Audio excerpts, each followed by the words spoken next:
Tito 3, nós vamos ler. O nosso sermão de hoje é de 3 a 11, mas eu quero que você leia comigo, nesse momento, Tito 3, 1 e 2, e depois de 9 a 11. Amém? Tito 3, 1 e 2, depois de 9 a 11. Tito 3, 1 e 2, diz assim: recorda-lhes que devem estar sujeitos aos governantes e às autoridades, ser obedientes e estar preparados para toda boa obra. Não devem difamar ninguém, nem ser dados a brigas, mas equilibrados, mostrando genuína mansidão para com todos. Agora o 9 ao 11. Mas evita questões tolas, genealogias, discórdias e debates acerca da lei, pois são coisas vazias e inúteis. Depois de exaltar a primeira vez e a segunda vez, alguém que causa divisões passa a evitá-lo. Sabes que tal indivíduo perverteu-se, vive pecando e já condenou a si mesmo. Amém? Senhor, nosso Deus e Pai, nós nos achegamos a Ti nessa noite, com reverência, Senhor, em louvor e adoração, sabendo que a Tua palavra é viva e eficaz e produz em nós e trabalha em nossos corações o caráter semelhante ao caráter de Cristo Jesus. Nós te pedimos, Espírito Santo, toma cativo os nossos pensamentos, tudo aquilo que nós temos carregado durante a semana, nessa noite, para que estejamos fixos, única e exclusivamente, em termos mais de Ti, por meio da Tua palavra, é o que nós pedimos em nome de Jesus. Amém? Então, para nós entendermos um pouquinho dessa pastoral, dessa noite, nós precisamos entender o contexto dessa carta que Paulo escreveu a Tito. Tito era um grego, né? Gentil, quer dizer, não judeu, e se converteu muito provavelmente ou antes ou durante a primeira viagem missionária de Paulo. E uma vez convertido, ele começou a trabalhar junto com Paulo na expansão da Igreja de Cristo, pregando o Evangelho e ajudando Paulo a organizar as igrejas onde ele passava. Ele teve grande participação, por exemplo, na Igreja de Corinto. O nome de Tito é citado 13 vezes no Novo Testamento e 9 vezes na primeira e segunda carta aos Coríntios. Ele era chamado por Paulo de meu irmão, de meu companheiro de trabalho.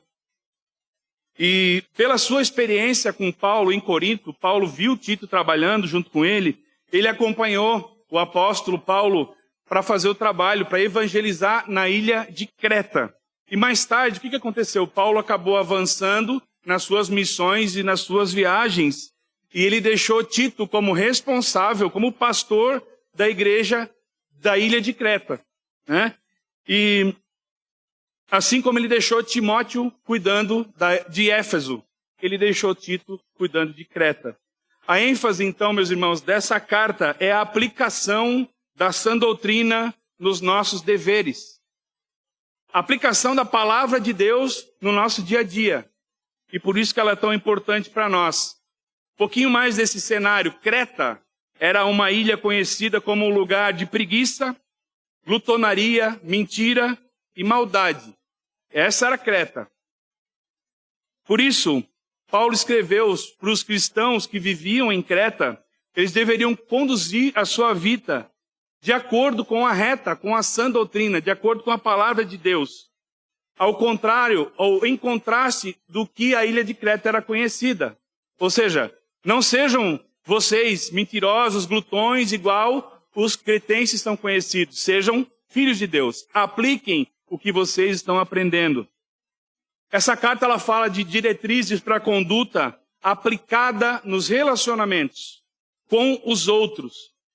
Então nós vamos ver nessa carta, no dia de hoje, algumas lições muito importantes para o nosso dia a dia.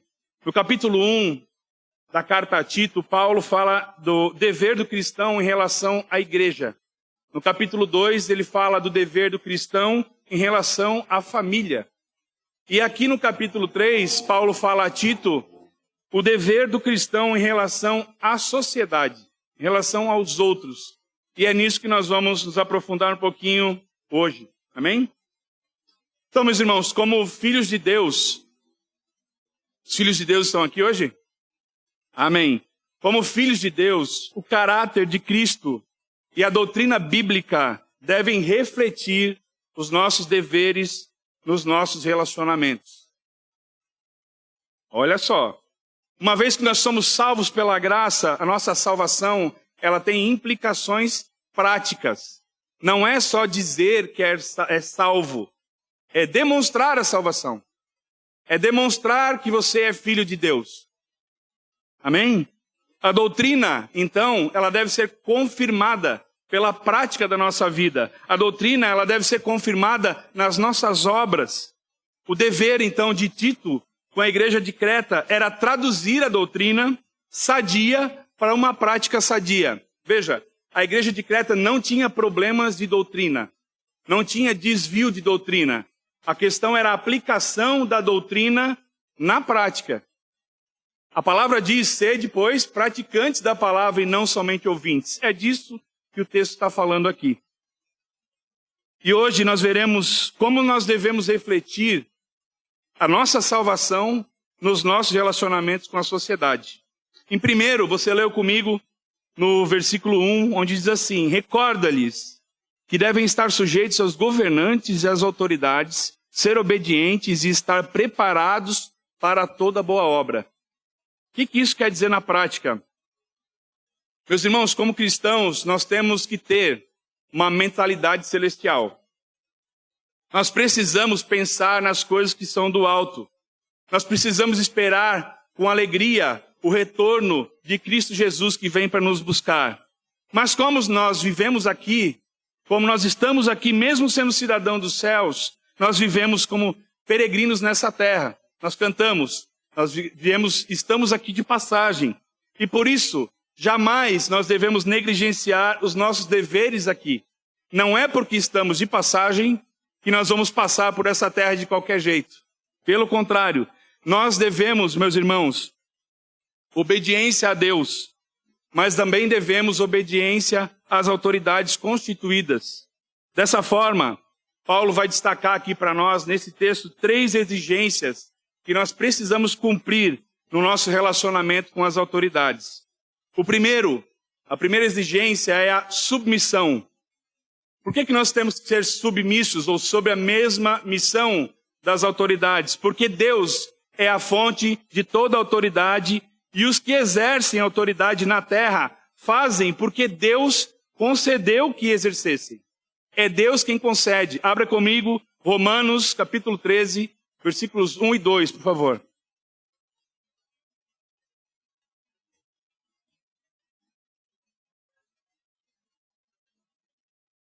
Romanos 13, 1 e 2. Deixe Tito marcado, a gente vai voltar para lá. Romanos 13, 1 e 2. Chegaram lá? A palavra diz assim: todos devem sujeitar-se às autoridades do governo, pois não há autoridade que não venha de Deus, e as que existem foram ordenadas por Ele. Por isso, quem recusa sujeitar-se às autoridades opõe-se à ordem de Deus. E os que o fazem, isso trarão condenação sobre si mesmos. Por esse motivo, meus irmãos, as autoridades elas devem ser respeitadas e obedecidas. Essa submissão tem por objetivo simplesmente de evitar a desordem. Obedecemos, então, porque nós amamos a Deus e não porque nós temos medo das autoridades. Não, não é isso. Porque nós amamos a Deus e entendemos, por esse texto, claro, que é Ele quem institui as autoridades. Aí você vai perguntar, e a autoridade má? Ele também institui. Se a boa autoridade é para a nossa bênção, a má autoridade é para quê? Para a nossa disciplina. É porque nós, de alguma forma, merecemos. Meus irmãos, os planos do Senhor não são frustrados. Deus não tem plano A, B e C. Tudo que Ele faz, Ele já fez. O tempo para Ele não é como nós enxergamos. Ele vê toda a eternidade de uma vez só. Então nós precisamos entender assim. Então quando nós nos submetemos às autoridades, automaticamente nós nos submetemos a Deus. O segundo ponto que ele fala ali é obediência. A submissão às autoridades implica em obediência no cumprimento dos nossos deveres. Como cristãos, os cretenses deveriam cumprir as leis, isso serve para nós, as leis civis e pagar impostos com fidelidade. O próprio Jesus disse, dai a César o que é de César, dai a Deus o que é de Deus.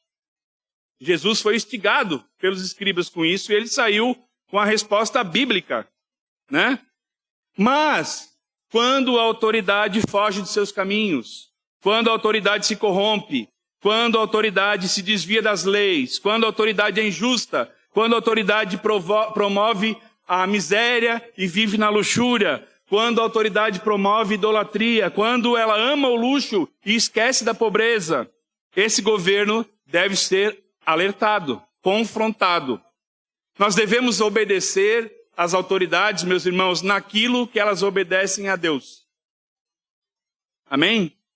John Stott vai dizer o seguinte: se o Estado exige aquilo que Deus proíbe, ou então proíbe o que Deus ordena, então, como cristãos, nosso dever é claro: resistir, não nos sujeitar, desobedecer ao Estado a fim de obedecer a Deus. Vou repetir. Se o Estado exige aquilo que Deus proíbe, ou então proíbe o que Deus ordena, então, como cristãos, nosso dever é claro: resistir, não nos sujeitar, desobedecer ao Estado a fim de obedecer a Deus. Um exemplo disso, ou dois, nós podemos ver o pastor John MacArthur, que é pastor de uma igreja na Califórnia, onde, em certo momento, a igreja foi proibida de cantar louvor no culto. E ele desafiou o estado da Califórnia e disse, não, aqui todo mundo vai cantar louvor. E num segundo momento, onde foram fechadas as igrejas, John Stott optou por manter a igreja aberta contra a decisão do governo e processou o governo. Isso é uma posição dele, eu quero deixar bem claro, mas para você entender do que nós estamos falando. Amém? O terceiro ponto que esse texto fala para nós é prontidão para boas obras. Como cristãos, meus irmãos, nesse mundo, a nossa conduta tem que ser exemplar. Em tudo. Devemos ser modelos para a sociedade, apontando para Cristo. E não malfeitores, desordeiros, ou aqueles que criam problemas para as autoridades. Esse não é o cristão. Nosso relacionamento com as autoridades, então, deve refletir o nosso caráter cristão. A igreja de Creta deveria zelar pelas obras que transformavam a sociedade. Deveriam ser bons, honestos, fazer o bem para a sociedade e obedecer às autoridades. Os cretenses deveriam, então, estar prontos para promover a paz e defender a justiça com equidade. E o mesmo serve para nós. Amém?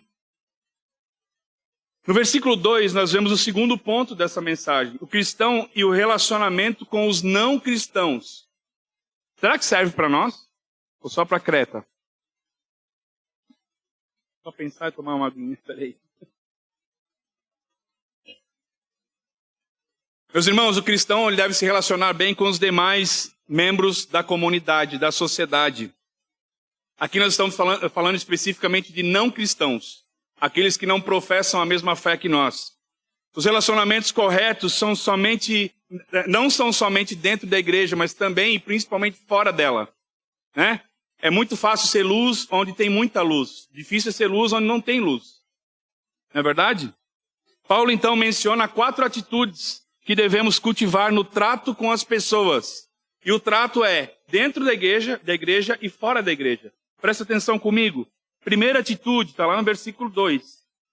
Primeira atitude, não difamar ninguém. A palavra aqui é colocada como blasfêmia, como difamação. Falar mal. Significa falar mal de alguém com o propósito de ferir as pessoas. É usar a espada da língua para ferir e destruir a reputação das pessoas. Isso que Paulo está dizendo, não difamar ninguém. Paulo quer dizer aqui que a gente não deve caluniar ninguém. A língua é fogo e veneno, mata e destrói. Nós sabemos o poder da fofoca. Todo mundo já viveu isso. Todo mundo já viveu o poder de falar mal de alguém. E é disso que o apóstolo está falando aqui para Tito, para que ele ministre na igreja de Creta. Os cristãos, como alvos da bondade de Deus que nós somos, não podem usar da maldade para ferir as pessoas. Por isso, nós devemos evitar falar mal uns dos outros. É mais claro que água cristalina, né? A segunda atitude é não ser dado a brigas. A ideia aqui é que os cristãos não devem ser criadores de confusão. Não devemos ser aqueles que provocam contendas, que agitam discussões. Devemos evitar as discussões que ferem as pessoas e destroem relacionamentos. Certo autor, certo teólogo disse, vamos criar pontes e não cavar abismos. É mais ou menos por aí. Devemos priorizar o caminho do diálogo, ao invés de gerar conflito, gerar confusão. A terceira atitude, essa pega para nós, pega para mim, pega para você. Ser equilibrado. O cristão precisa ser uma pessoa polida. Precisamos ser gentis, tratar as pessoas com dignidade e respeito. Trata-se de sermos solícitos àqueles que têm necessidades, bondosos com os mais fragilizados e compassivos com os caídos, sempre cheios do espírito da doce moderação. Moderação. Devemos estar prontos para temperar a justiça com misericórdia. Nós sempre, meus irmãos, pela nossa natureza, nosso coraçãozinho ruim, queremos misericórdia para nós e justiça para os outros.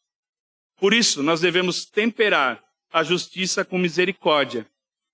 E a quarta atitude que Paulo recomenda é demonstrar mansidão. E aqui eu quero esclarecer muito bem esse ponto, para deixar claro para todos nós. Amém? Manso é a descrição de uma pessoa que tem o seu temperamento sob controle. Não é aquele temperamental que perde o controle. O cara pode ter um temperamento forte, não é disso que a Bíblia está falando. Mas ele consegue se controlar. Se controlar. Manso, meus irmãos, não é ser frouxo, nem frouxa. Não é ficar paralisado diante dos problemas. Manso não é ser tímido ou covarde, não. Mansidão também não é um sinal de fraqueza, mas de força. Porque é muito mais difícil se controlar do que perder o controle, não é? É um sinal de autocontrole, de temperança. Mansidão não é uma virtude natural que nós temos. Ela é um fruto do Espírito Santo. Você lembra? Fruto do Espírito, mansidão. Quem dá? O Espírito Santo produz em nós mansidão. Portanto, é graça de Deus. Amém? Leia comigo mais uma vez, dos versículos 9 até o 11. Nós vamos ver que o cristão em relacionamento com falsos mestres e cristãos facciosos. Versículo 9 diz assim: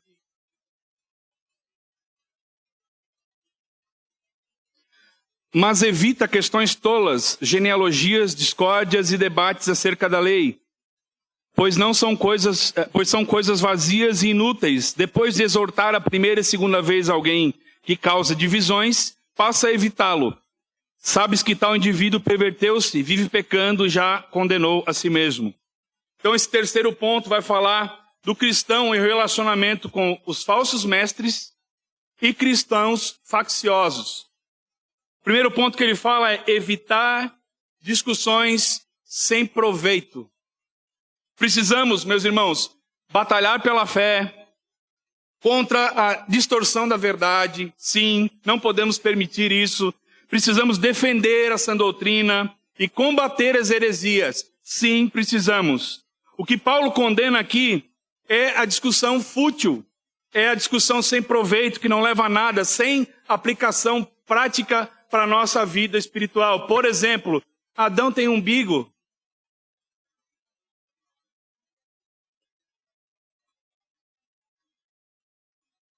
Não preciso falar mais nada, né? Esse tipo de coisa fútil. Ah, eu sou salvo, tenho a vida fé. Jesus vem antes, depois, agora, vamos brigar. Não, você tem que aceitar a minha opinião.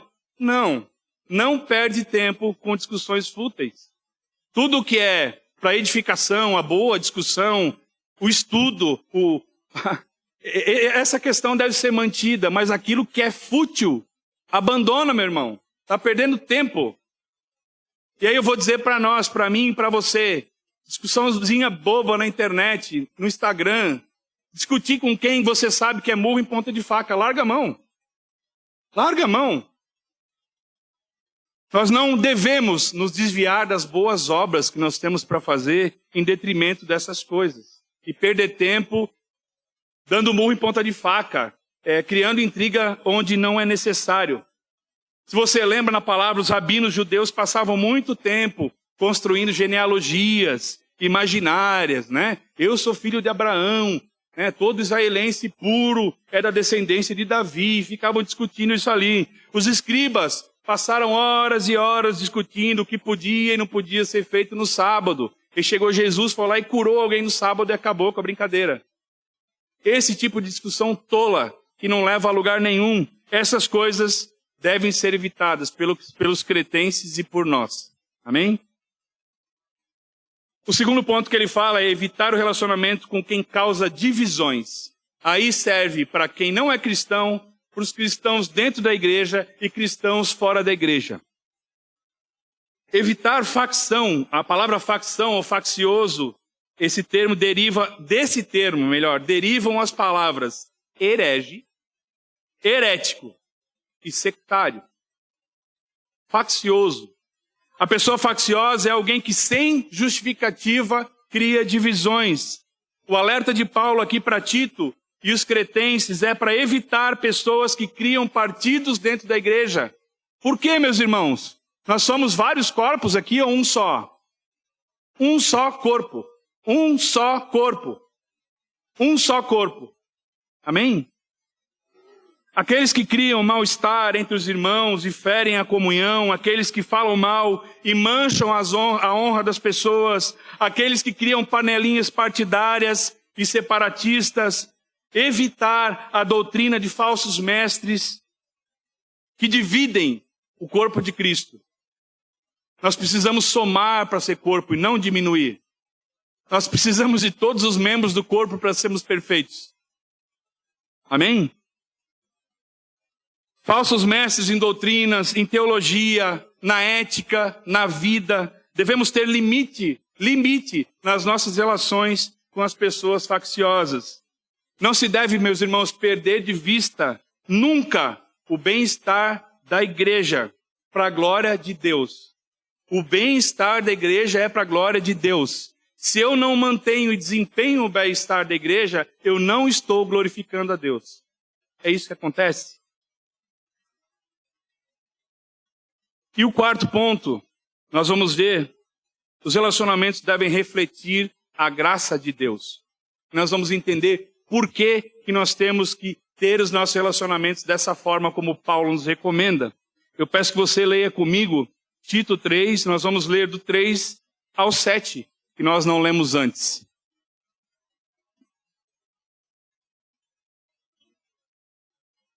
A palavra diz assim. Então eu vou fazer uma pergunta e vou responder com o texto, tudo bem? Por que nós temos que ter os nossos relacionamentos dessa forma? Versículo 3. Porque antes também éramos insensatos, desobedientes, desencaminhados, servíamos a várias paixões e prazeres, vivíamos na maldade e na inveja, éramos rancorosos e odiávamos uns aos outros.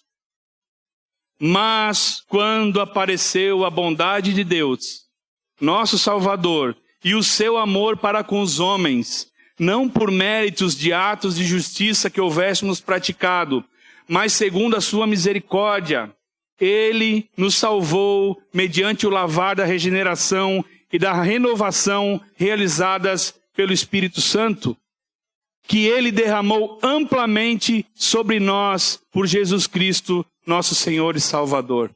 E é por isso que nós temos que nos comportar dessa forma. Então, primeiro ponto, nós podemos pensar, por quê? Mas as pessoas são más. Mas as pessoas só querem puxar meu tapete. As pessoas não vão com a minha cara, me criticam porque eu sou cristão. Por que eu tenho que tratar elas dessa forma? Por que eu tenho que fazer bem aos outros? O nosso relacionamento com Deus, meus irmãos, deve refletir no nosso relacionamento com as pessoas. Todas as pessoas. Assim como Deus se revelou em graça para nós, bondade, perdão, misericórdia para com os seus filhos, aquele que vive pela a graça derramada de Deus deve demonstrar também bondade e brandura com as pessoas. Precisamos refletir para as pessoas o que Deus fez por nós e em nós. Se não fosse a graça de Deus, meus irmãos, nós seríamos iguais. Ou piores, muito piores. O versículo 3 inicia assim: porque antes também éramos. Porque antes do quê? Antes de sermos alcançados pela graça, é o que nós lemos ali. Então, veja comigo, o que nós éramos? Agora eu vou esclarecer bem o raio-x de quem nós éramos quando estávamos no lamaçal do pecado, podres, fugindo de Deus. Nós éramos insensatos, desobedientes e desencaminhados. Insensatos, nossa mente era corrompida pelo pecado. Os nossos conceitos estavam errados, os nossos valores distorcidos e os nossos desejos corrompidos. Esse é o homem longe de Deus. Éramos incapazes de discernir as coisas de Deus, as coisas espirituais. Nós não entendíamos nada do mundo espiritual, nada. Éramos desobedientes, nosso coração era rebelde quanto à autoridade e quanto ao Deus também. Éramos depravados nos nossos pensamentos e na nossa moral. A nossa inclinação era toda para o mal. Gênesis 6:5. E viu Deus que toda a inclinação do homem era para o mal. Assim nós éramos. Desencaminhados é o mesmo que desgarrados. Não tínhamos deleite em Deus e na sua palavra. Nossos passos eram na direção contrária de Deus. Porque nós também éramos escravos das paixões e dos prazeres da carne. Os maus desejos controlavam a nossa vida e a nossa conduta. Andávamos com uma coleira do diabo no nosso pescoço, pervertidos em busca dos prazeres na carne, de tudo aquilo que dava prazer imediato, que nos faz bem, longe do banquete de Deus e mergulhado no cardápio do pecado. Essa é a visão do homem sem Deus, aplicados em satisfazer os nossos desejos, os nossos interesses, de qualquer forma, passando por cima de qualquer um, sem se importar com nada. O importante é ser feliz, é o que o mundo diz. O importante é ser feliz. Né? Mentirosos, traidores, amantes de nós mesmos. Nós também éramos. Nós também vivíamos na maldade e na inveja. É o que diz o versículo. A nossa mente era cheia de maldade e de sujeira. Possuídos pela inveja, cobiçando as coisas que não nos pertenciam. A malícia ou maldade é o que se faz quando se deseja mal a alguém. Ah, eu queria aquele carro, tomara que morra para eu ganhar aquele carro, né? Ah, o fulano comprou um negócio, mas tomara que se acidente.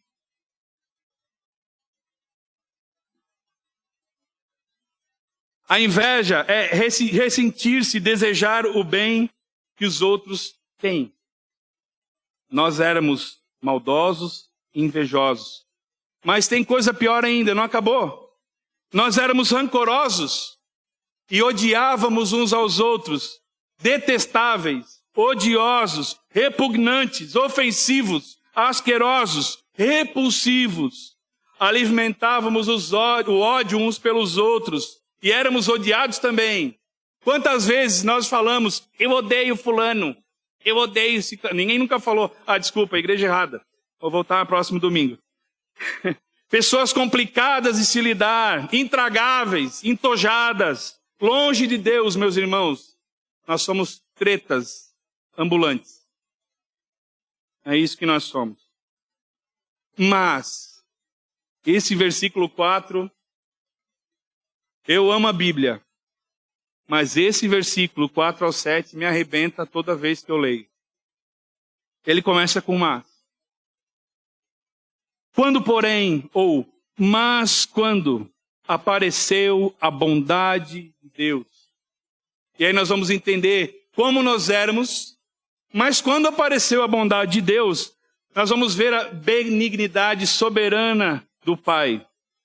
O bendito Deus, cheio de benignidade e amor, veio ao resgate do homem pecador, em contraste com a desumanidade que nós temos com os homens. Ele foi mais humano do que nós. Ele veio em forma humana. Ele se fez carne e habitou entre nós. E nos ensinou e deixou por escrito como sermos homens de verdade. Você quer saber como você pode ser uma pessoa boa? Siga as palavras do Senhor. Aplique as Escrituras. Seja como Cristo. Amém? Deus então nos abraçou com amor, com bondade, com graça, misericórdia. A iniciativa foi dele. A palavra diz, mas quando apareceu a bondade de Deus, eu busquei? Não. Apareceu quando ele manifestou a sua bondade para conosco.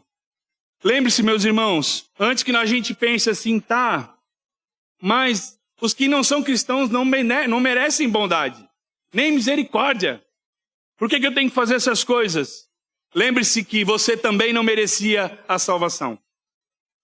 Que ela é pela graça e de graça, não por obras. A palavra fala ali, não por obras, não por méritos dos nossos atos de justiça. Não. Porque aprove a Deus manifestar bondade, misericórdia, graça e perdão nas nossas vidas. Glória a Deus. Não pelo nosso bom comportamento, não pelas nossas boas obras, nem porque nós somos bonzinhos, nem porque nós temos caridade, não. Porque não existem boas obras fora de Deus.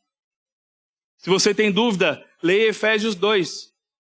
As obras preparadas por Deus para que nós andássemos nelas. Quer dizer, as nossas boas obras foi Deus que preparou.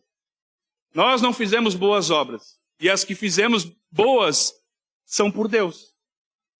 Então não é porque a gente apresenta ao Senhor, mas pela sua misericórdia, pela sua graça. O Deus soberano que se move e manifesta bondade e compaixão em direção aos seus filhos. Esse é o nosso Deus. Nós vemos também a obra do Espírito Santo. Deus se moveu. A palavra fala ali, o lavar regenerador e renovador do Espírito Santo. Significa que Deus envia o Espírito Santo para lavar a nossa sujeira, para nos tornar limpos, para nos dar um novo coração.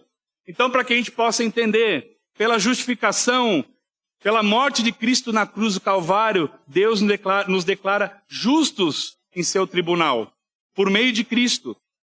Pela regeneração, o Espírito Santo nos transforma em justos, dentro de nós, em nosso coração.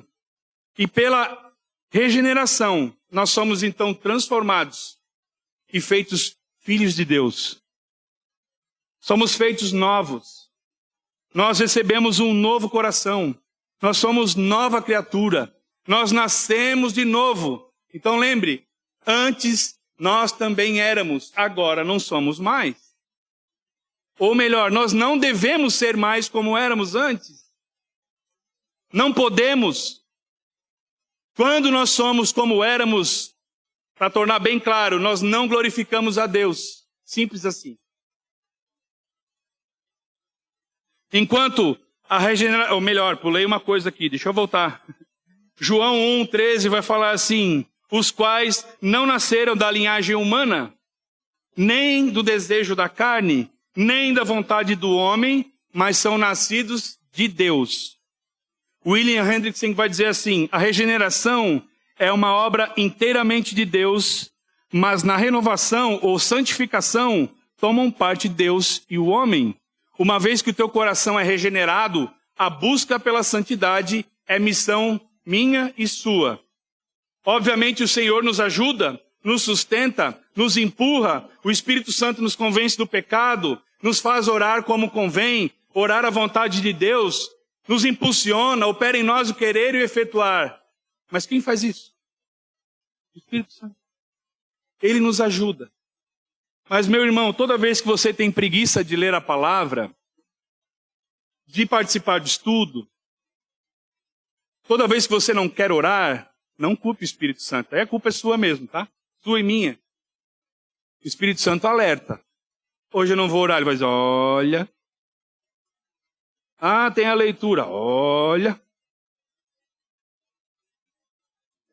Assim como o pecado. Nós sabemos como vamos pecar. O Espírito Santo alerta. Bem. E a gente vai lá e peca. Depois se arrepende. Ai, Senhor. Não peque, meu irmão. Se o Espírito Santo está avisando, não peca. Se segura. Isso é santidade. A palavra diz, santifica-vos na verdade. A tua palavra é a verdade. A gente tem que correr para a Bíblia, para a oração, de joelho, buscar todo dia, 24 horas por dia. Nós não somos cristãos em 1h30 de culto, nem só no dia do Senhor. É 24/7. Todo o tempo. Amém? O Espírito Santo é quem toma a iniciativa e faz a obra para tornar o homem santo. Santo significa separado. Separado para Deus, não é santinho, né? Não, é separado. Aquele que não se contamina com o mundo, aquele que vive para o Senhor. E depois de nós nascermos de novo, o Espírito Santo nos conduz no processo de renovação e a transformação à semelhança de Cristo. O propósito do Espírito Santo é transformar o nosso caráter à semelhança de Cristo. Amém? Ele que nos capacita a buscarmos ser santos, a santidade. Apenas pelo derramamento do Espírito Santo é produzida uma conduta santa que corresponde a um relacionamento santo. Então, todas as vezes que nós não tratamos bem as pessoas, todas as vezes que a gente fala mal de alguém, denigre a imagem de alguém, nós não estamos dando bom testemunho de Cristo. É isso que o texto nos fala. E além disso tudo, da bondade do Pai, da obra do Espírito, nós temos a graça de Jesus Cristo, que Ele derramou amplamente sobre nós por meio de Jesus Cristo, nosso Salvador. O Espírito Santo que foi derramado por meio de Cristo em nós. Cristo, aquele que morreu no nosso lugar, em nosso favor, morreu a nossa morte, e por ela nós fomos feitos justos diante de Deus. O derramamento do Espírito Santo, que aconteceu depois de Pentecostes, é a consumação da obra de Cristo. É a promessa dele. Eu vou, mas deixarei com vocês o Consolador. É a promessa, é a garantia, é o selo da salvação, é aquele que habita em nós, é aquele que nos alerta sobre o pecado. Esse é o Espírito Santo de Deus. E como Deus é santo, e o Espírito Santo de Deus habita em nós, os nossos relacionamentos devem refletir a santidade de Deus. E qual é o propósito da salvação? Deus manifestou a sua bondade, nos deu o Espírito Santo, consumou a obra por meio de Cristo na cruz do Calvário, mas qual o propósito disso? Por que Deus fez isso? Deus nos justificou e nos salvou e nos transformou em seus filhos. Nos tirou do lamaçal do pecado e nos trouxe para o reino do Filho, do seu Filho amado. Nos tirou das trevas e nos trouxe para a luz. A graça de Deus é tudo que nós temos, meus irmãos, e é tudo que nós somos. Nós só somos cristãos e filhos de Deus por causa da graça dele. E nós temos que manifestar essa graça. Manifestar essa graça. Ele nos salvou para abandonarmos a injustiça e vivermos a justiça. Ele nos salvou para abandonarmos os pecados e vivermos em santidade. Propósito da salvação. O propósito da salvação é que Deus seja glorificado. E aí minha pergunta para nós temos glorificado a Deus nos nossos relacionamentos com as pessoas? Nós éramos escravos das paixões e dos pecados, agora nós somos filhos do Deus Altíssimo, co-herdeiros em Cristo Jesus. Estávamos mortos, agora nós temos vida eterna. Na justificação, nós somos salvos da condenação do pecado. Cristo pagou por nós. Na santificação, nós somos salvos do poder do pecado.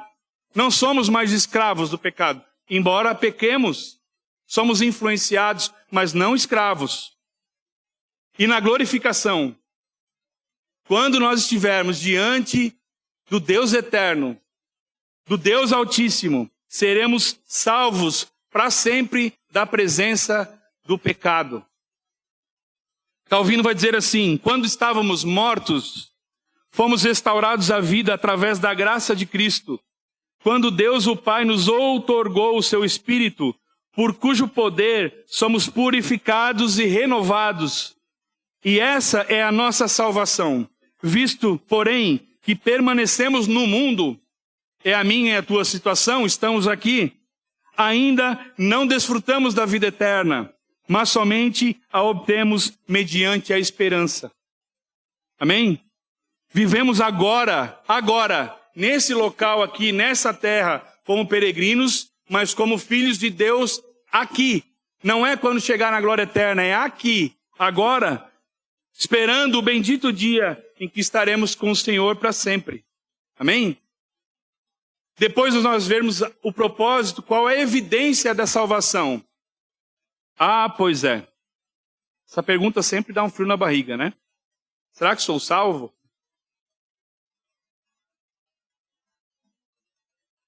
Agora, como filhos de Deus, meus irmãos, nosso relacionamento deve refletir o caráter de Deus no relacionamento com os outros. Essa é uma evidência da salvação. Se o seu caráter e o meu é moldado pelo Espírito Santo, e você reflete o caráter de Cristo, essa é uma evidência. Você se esforça para fazer isso, essa é uma evidência da salvação. Como filhos de Deus, nós devemos ser solícitos e aplicados a boas obras. Boas obras são a consequência da nossa salvação e não a causa dela. Não é por causa das boas obras que nós somos salvos, não. Mas todo salvo se empenha em fazer boas obras. Logo, o resultado de sermos feitos filhos de Deus deve ser evidenciado por boas obras. Boas obras é o que as pessoas veem aplicado, sujeito às autoridades, não difamar ninguém, não criar panela, não criar facção, combater a heresia, combater aquele que fala mal do evangelho. Essas são as boas obras. Alertar alguém do pecado, exortar, oferecer o ombro. Quem caminhou 1 milha, caminha 2. Se 2 não chegou, caminha 3. Se alguém te dá a face para bater e bater, dá a outra face. Foi o que Jesus falou. Essas são as boas obras. São as evidências de que o caráter de Cristo tem sido moldado nos nossos corações. Reflita comigo. Passe uma régua. O nome dessa régua, desse padrão, desse modelo, se chama Jesus Cristo. Se você quer se comparar a alguém, se compare a Ele e a ninguém mais. Porque nós somos uns piores do que os outros. Ninguém merece. Ninguém é digno. Mas Ele é perfeito. Olhe para Ele.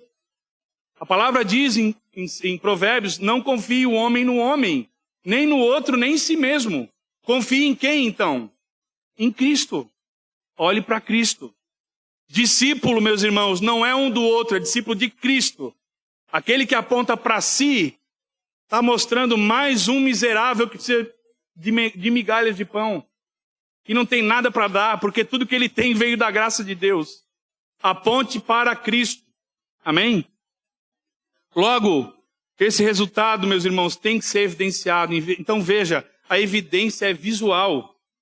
É a pessoa que é, nós vimos, mansa, comedida, se controla, que não fica falando mal dos outros, que não fica criando panela, confusão, injetando veneno.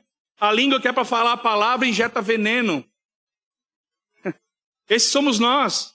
Mas a palavra diz aqui que nós éramos. Mas quando a bondade se manifestou? Então, larga o passado.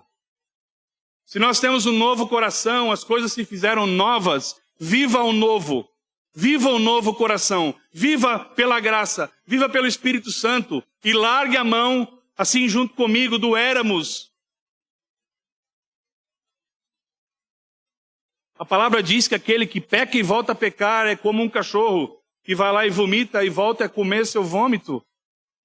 Não é bom esse negócio. Não pode ser bom. Nós precisamos, meus irmãos, urgentemente, apresentar mudanças no nosso caráter. Nós não podemos ser cristãos de Araque, eu e você. Não. Cristãos nominais, não. A nossa evidência como filhos de Deus são boas obras. Lembre-se disso. E o versículo 8, leia comigo. Paulo vai dizer assim: esta palavra é digna de crédito, tudo que ele falou aqui. E quero que a proclames com firmeza para os que creem em Deus, procurem aplicar-se a boas obras. Tais coisas, olha só, tais coisas são excelentes e proveitosas para os homens. Amém? Como é que nós aplicamos? Essa carta é prática, né? A gente já está aplicando ela o tempo todo, né? Eu devia estar de muleta aqui em cima já. Apanhando, que Deus livre, mas vamos lá. Ela já é uma carta totalmente aplicada. Mas como é que a gente aplica? Quais são as implicações práticas para o nosso dia a dia? Nós devemos, meus irmãos, nos esforçar para fazer o bem e sermos úteis na sociedade. Temos compromissos civis, temos compromissos legais, e como os filhos de Deus, nós devemos cumprir como pessoas exemplares tudo que nos é ordenado, que não fere a vontade de Deus. Precisamos cumprir, pagar os nossos impostos, estarmos em dia com as coisas, evitar dever alguma coisa para alguém, principalmente que não é cristão, que vai falar mal de ti, à torta e à direita. Ah lá, ó, crente, velhaco. Bonito, né? Devemos fazer o bem para as pessoas, olhando para elas através do amor de Cristo. Porque nós também éramos. Porque nós também éramos. Temos que cuidar para honrar as autoridades, orar por elas e obedecê-las, e não idolatrá-las. Cuidado com a idolatria. A idolatria, meus irmãos, é qualquer coisa que tome o lugar de Deus em primeiro lugar na tua vida e na minha. Cuidado com a idolatria. Obedecer em tudo o que obedecem às Escrituras e confrontar quando não. Simples assim. A motivação para as nossas ações deve ser a bondade, a mesma bondade com que Deus teve para conosco. Deus foi bondoso quando não merecíamos, e devemos ser bondosos, mesmo que a gente ore e pense, as pessoas não merecem. Nós também não merecíamos. Na igreja, fora dela, devemos evitar discussões religiosas de assuntos fora da Bíblia, ou que não produzem nenhum tipo de benefício para ninguém. Perda de tempo. Evite a perda de tempo. Ocupe o tempo com boas obras. Devemos ser frutíferos, trabalhando para sustentar, para nos sustentar e ainda ter como ajudar os outros, nossa sociedade, nossos amigos, nossos familiares, nossa igreja, a obra missionária, a obra da igreja, e onde de alguma forma podermos abençoar ou sermos canal de bênção do Senhor e sermos úteis. Olhando para a sua fala, para a sua conduta, para a minha fala, para a minha conduta, as pessoas podem ver Cristo formado em nós. Nós temos nos esforçado diligentemente para sermos sal e luz em qualquer lugar que nós vamos e em todas as pessoas com as quais nós nos relacionamos. Temos nos esforçado? Ou nós temos sido a água da louça, que não vale nada? Nós temos nos esforçado para cumprir o mandamento de amar a Deus sobre tudo e amar ao próximo como a nós mesmos? Temos? Lembre-se, antes da graça de Deus ser manifestada, nós éramos iguais ou piores. Provavelmente piores. E já que nós fomos resgatados pela graça, nós devemos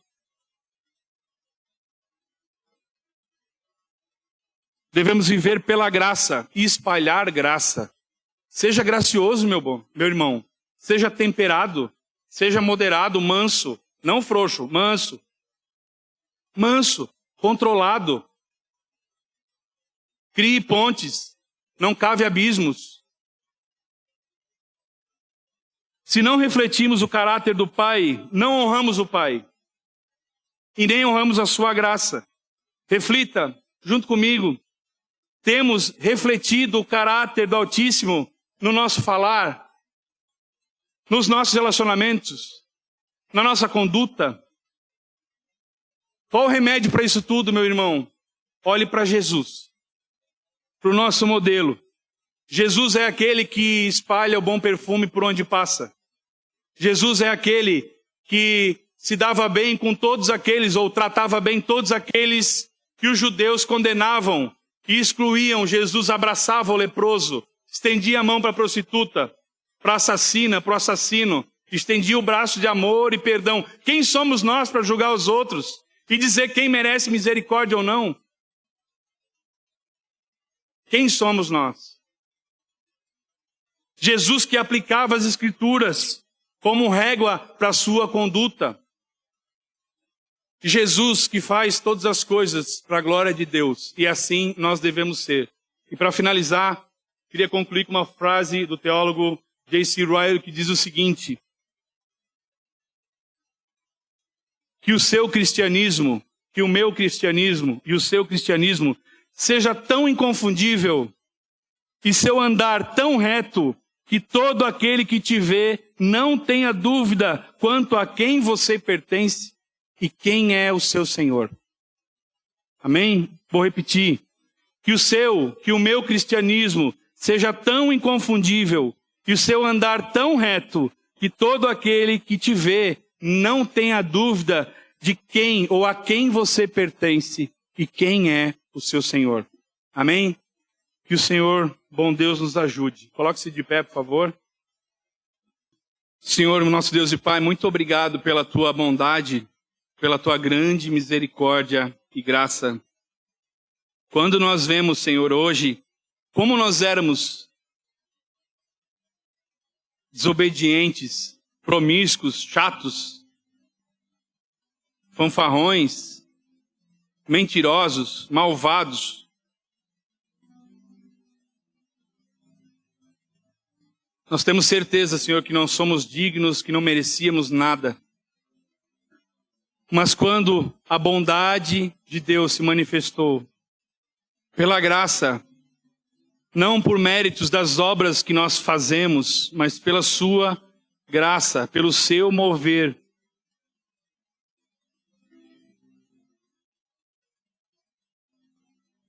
Ele transforma os nossos corações. Ele nos transforma o caráter. O Espírito Santo de Deus habita em nós. Senhor, nós te pedimos, Senhor, primeiramente perdão pelos nossos pecados. Perdão porque muitas vezes nós voltamos a ser o que éramos. Esquecemos da tua graça. Não te honramos. Buscamos as coisas que nos agradam, os prazeres imediatos da carne, e não honramos a ti, Senhor. Nós te pedimos que o teu Santo Espírito venha transformar o nosso caráter à medida do varão perfeito, à medida do nosso irmão Cristo Jesus. Que o Senhor venha a transformar o nosso modo de falar, o nosso modo de fazer as coisas, a nossa forma de nos relacionarmos com as autoridades, com os outros. Senhor, ajuda-nos a manifestar o teu caráter, o teu bom perfume em tudo que nós fizermos, Senhor. Nós pedimos ao Espírito Santo, desenvolva em nós o fruto do Espírito. Desenvolva em nós amor, mansidão, bondade, benignidade, Senhor, temperança, alegria. Tudo aquilo que nós vimos no caráter de Cristo, desenvolva em nós. Que nós possamos crescer com essa palavra, Senhor, e sermos transformados, para que possamos crescer como igreja, crescemos como teus filhos amados, para que possamos honrar-te, Senhor, para que possamos fazer todas as coisas para a glória e louvor do teu nome. Ajuda-nos, Senhor, a fazermos tudo para a tua glória. Tudo. Tudo. Sonda nossos corações nessa noite, Senhor. Vê se há em nós qualquer caminho mau. Corrige-nos, Senhor. disciplina-nos, Senhor, que possamos ser renovados.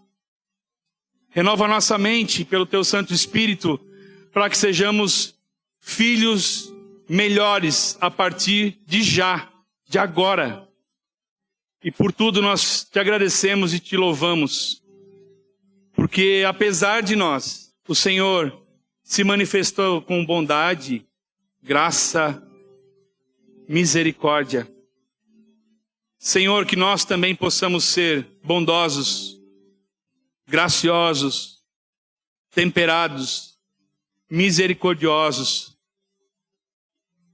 Que possamos temperar a justiça que nós queremos para os outros com misericórdia que nós queremos para nós. Te agradecemos, Senhor, pela Tua santa palavra, sabendo que ela não volta vazia, que ela venha produzir o efeito necessário para desenvolver em nós o caráter do cristão aprovado por Ti, Senhor. É o que nós te pedimos, desde já te agradecemos, em nome de Jesus. Amém.